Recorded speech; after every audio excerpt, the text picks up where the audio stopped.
C'est un feu qui est très violent, qui est parti ce matin, qui est arrivé cet après-midi sur Marseille. Il est aux portes de Marseille.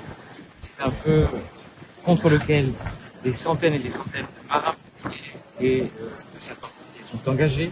Les services de la ville, les services de l'État, la police municipale, la police nationale. Nous avons armé des gymnases parce qu'au moment où je vous parle, nous avons évacué plusieurs dizaines de personnes de leurs habitations parce que c'était les habitations les plus en danger.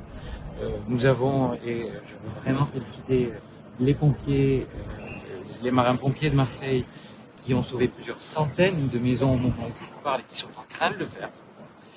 Je voudrais aussi dire que, parce que je l'ai entendu, l'hôpital Nord n'a pas subi de dégâts et qu'il est automatiquement passé en groupe électrogène pour assurer sa sécurité. Il n'y a eu aucune coupure de courant à l'hôpital Nord, donc il faut rassurer les gens.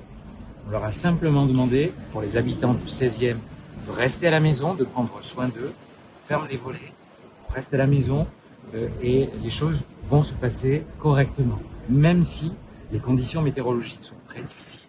Vous avez vu qu'il y a beaucoup de vent, que la végétation est très sèche et qu'on a des pompiers qui, au moment où je vous parle, sont en train de risquer leur vie pour en sauver d'autres. Donc moi je pense à nos héros et je dis aux Marseillaises et aux Marseillais de faire confiance aux marins-pompiers, à toutes celles et à tous ceux qui leur portent secours. C'est un très gros incendie et que nous allons réussir à circonscrire. Je ne sais pas à quel moment et nous allons y mettre et nous y mettons toutes nos forces. Et on vous a dit que toutes les forces étaient engagées. C'est plusieurs centaines de personnes, plusieurs centaines d'engins qui sont engagés, des engins terrestres, des engins aériens qui luttent au moment où on parle.